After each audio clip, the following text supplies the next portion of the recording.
జైషే మొహమ్మద్ భారీ కుట్రకు దారితీసినట్లుగా తెలుస్తోంది. భారత్లో దాడుల కోసం డిజిటల్ జిహాద్ వాట్సాప్ గ్రూప్ ద్వారా ఇండియాలోకి ప్రవేశించినట్లుగా తెలుస్తోంది.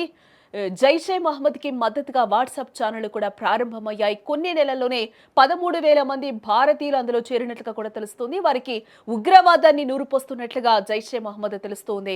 పాకిస్తాన్ కేంద్రంగా పనిచేస్తున్న ఉగ్రవాద సంస్థ జైషే మొహమ్మద్ తన దాడుల వ్యూహాన్ని మార్చుకున్నట్లుగా కూడా తెలుస్తోంది. నేరుగా భారత్లోకి చొరబడ్డానికి డిజిటల్ జిహాద్ అనే కొత్త మార్గాన్ని ఎంచుకుంది. అత్యంత రహస్యంగా వాట్సాప్ ఛానళ్లను ప్రారంభించడం ద్వారా ఈ ఉగ్రవాద నెట్వర్క్ కొన్ని నెలల్లోనే 13,000 మందికి పైగా భారతీయులను తమ ఉచ్చులోకి లాగింది.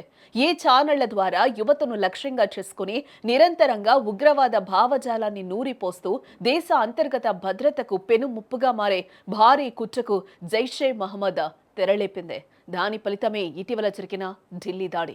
చదువుకున్న డాక్టర్లకు ఉగ్రవాదాన్ని నూరుపోసి దేశం మీదకి వదిలి అమాయకుల ప్రాణాలను బలి తీసుకుంటుంది ఈ గ్రూప్.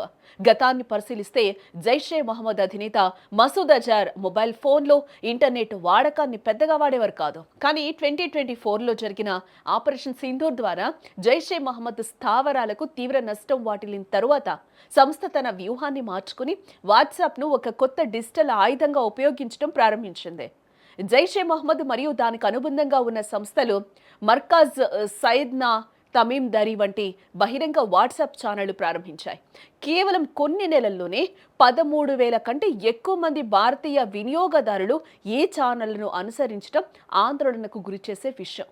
ఈ ఛానళ్ల ద్వారా ఉగ్రవాద సంస్థలు ప్రతిరోజు ఉపన్యాసాలు, కరడుకట్టిన మతపరమైన సందేశాలు, ఆడియో క్లిప్లు, వీడియో సందేశాలు, ఈ బుక్స్ మరియు పాకిస్తాన్లోని బహావల్పూర్ నుండి రిమోట్ క్లాసులను భారతదేశంలోని యువతకు పంపిణీ చేస్తూ ఉన్నాయి. భారతీయ స్మార్ట్ ఫోన్ వినియోగదారులను, ముఖ్యంగా సులభంగా ప్రభావితమయ్యే యువతను లక్ష్యంగా చేసుకుని వారిని రాడికలైజ్ చేయడం మరియు తమ ఉగ్రవాద భావజాలంలోకి ఆకర్షించడమే దీని ప్రధాన లక్ష్యం.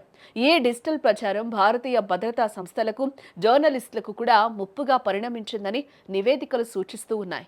జైషే మహమ్మద్ కేవలం మీడియా దృష్టిని ఆకర్షించడానికి తప్పుడు కొత్త వింగ్ లేదా కొత్త మిషన్ వంటి నిరాధారమైన ప్రకటనలను కూడా విడుదల చేస్తూ ఉంది. జైషే మహమ్మద్ యొక్క ఈ చర్య ఉగ్రవాదంలో డిజిటలైజేషన్ యొక్క పెరుగుతున్న ప్రమాదాన్ని సూచిస్తుంది.